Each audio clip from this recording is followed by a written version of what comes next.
Hi everyone, Jessica here from Paper Ink Stamp and welcome back to another video. So today I'm sharing with you my second February craft haul. So this is all from Tonic Studios. So Tonic were having a sale on their Nuvo Drops, so I thought I would take advantage. I picked a couple from each, or from the majority of the Nuvo Drops range. So I'm going to show you those in a second, but I did also pick up 6 packs of the classic card. So we've got Spearmint Green, Brick Red, Raspberry Pink, Boysenberry Purple, Mustard Yellow, and Misty Grey. So I kind of went for a range of colours here. I've already got 3 of their colours already, and I think this is going to set me up nicely for the time being, just to try out all the different kinds of colours with this cardstock. There's 10 sheets in each. They are A4, and they do have that weaved pattern to them, so you will be seeing me use these in future videos. So let's dive into the Nuvo Drops that I got. So like I said, I did pick up quite a few. I wasn't really sure which colours I wanted to go for, so I'll be honest, I went for the ones that were were obviously in the sale and at the reduced price. I think the prices started from about £1.10, something like that. And like I said, I just picked up a mixture of different colours, part of the different ranges as well, just to kind of give them all a go. I thought at that price, I thought it was worth it, to be honest. I did end up with these 2 pots of embossing powder, so I'm not really sure how they ended up in my basket. I don't remember diving into the embossing powders because I just used the sort of standard white or the clear. I do have a couple of the Wow embossing powders. I don't tend to use them too much, but we'll have a look at these a little bit later and just to sort of see how good they are. So I'm just laying everything out here. I'm grouping them together so you can see along the top we've got the 2 embossing powders, we've then got glitter drops, we've got the vintage drops, and we also have the jewel drops. So I've got one of those, and then this bottom row, these are all just the crystal drops here. So I've taken them all out of the packaging, and you can see that I've lined them up here, and you can see, like I said, I've got a really great variety of colours here. I tried to pick ones that I thought I would definitely use. I didn't want to go too heavy in sort of one specific colour set because I do use, my projects do include a lot of colour and things like that, but I wanted to create some swatch sheets. So I made these just quickly on the computer. So the one on the left is just entitled Nuvo Drops. They're going to be for the 3 sort of random ones that I've got. And the other sheet is for those crystal drops. So I want to make sure that I keep all of these that are in the same range together, so I can just pull out a sheet and have a look and see, which one I actually want to use. So with this swatch sheet, the circle, I'm going to do just a blob of the Nuvo drop, and underneath I'm going to write which range it comes from and then the colour itself. So the first one is Jewel Drops, and this is Lavender Dream. So this is more of a translucent. It's got just a hint of that lavender colour in there, and I do think this is actually a really beautiful colour. Of course, I'm just doing this on just regular white cardstock. This is 160 GSM. I wanted to do something a little bit heavier, but I think it came out really nicely. That is the first time that I've used any of these Nuvo drops, and I think they came out really, really well.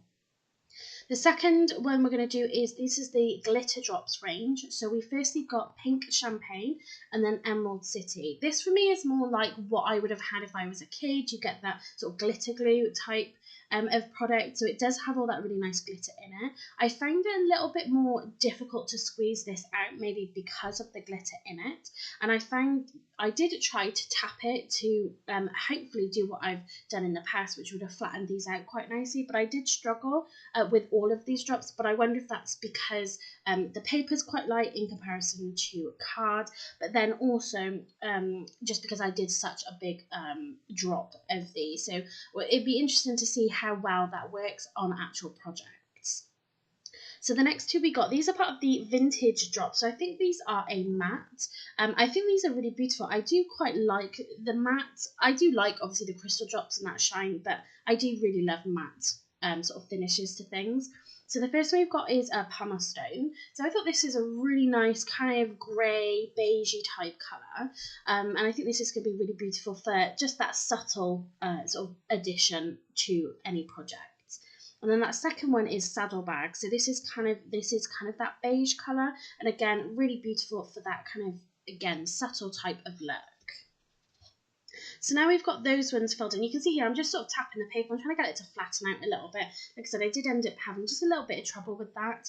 But again, that might be just down to, you know, the size of the drops that I created. So now we can look at the crystal drops. So I tried to keep these in some sort of rainbow order, just that would sort of make a little bit more sense when you look at them. So the first one I've got is Morning Dew. So this is actually a clear Nuvo drop. So you've seen me use just those cheaper Dovecraft ones. They're just as good, but I did decide to pick up a few of the ones that I do use most of all. So I've got this Morning Dew. So I really love using these on projects. I think they're great for just that really subtle kind of hint.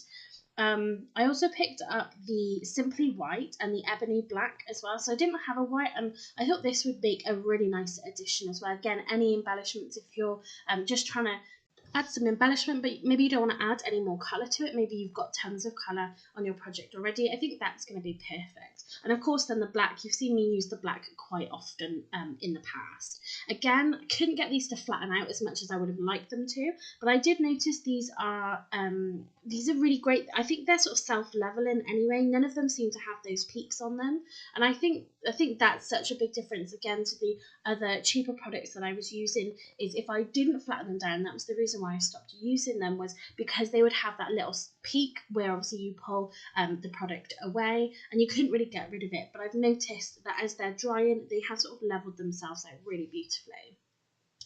So the next two colours we've got is Bright Gold and Ivory Seashell. So the Bright Gold, that's kind of a bit of a metallic-y gold colour, which I think is really beautiful. And it's a little bit more realistic. I do have it, I think it's an antique gold colour, and it's like a bit of an artificial gold colour, really. I think this one is really beautiful. And that ivory, again, reminds me, obviously in the name is the seashell, so maybe like an oyster, something like that. Again, I think that's really beautiful. So moving on, we've got Dandelion Yellow. So that is just a really beautiful bright yellow. And then we've got Auburn Pearl. So this to me is more like a kind of bronzy type colour. I would say this was more in with the metallic type of colour family, but again, it's really beautiful, and it's got a really lovely kind of shimmer in it, more so than maybe like the Dandelion Yellow. And moving on to the pink, that party pink, that's just kind of solid colour, it doesn't kind of have anything else running through it. We've also got then Pink Orchard and Rhubarb Crumble. So we've got three here from the pink family. And again, this is a nice variation because you've got that Pink Orchard, which it's got just something a little extra sort of running through it. Whereas, like I said, then that Rhubarb Crumble and that Party Pink, that's kind of just a solid colour, which I do quite like. So into the two purples, we've got Wisteria Purple and Violet Galaxy. So I really love that Wisteria Purple. That's kind of a it's kind of more of a lavender type colour. It's really beautiful. It's not particularly strong. So again, if you didn't want to add sort of too much onto your card project, you wanted to make a little bit more subtle, I think that is going to be really, really beautiful. And then that violet, of course, being violet, you've got that deeper kind of purple, which has, again, just got something a little, it's just got a little extra colour in there, a little extra shimmer. The next up, we have got the Duck Egg Blue and the Neptune Turquoise. That duck egg, I really, really love that. I think that's such a beautiful colour. Again, it's just that single colour within there. And that Neptune Turquoise is just something a little bit deeper. And again, it's got that sort of shimmer running through it.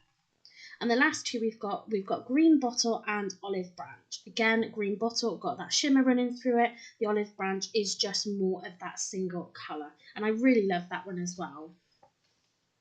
I'm really happy that I started to swatch my products because it's really given me a better idea of how they're going to look, what the exact colour is. So I would really recommend, if you've got products like this, whether it's your ink pads, your pens, whatever, I think this is definitely the way to go to, like I said, just really be able to see if that colour, that product is right for the project that you are creating.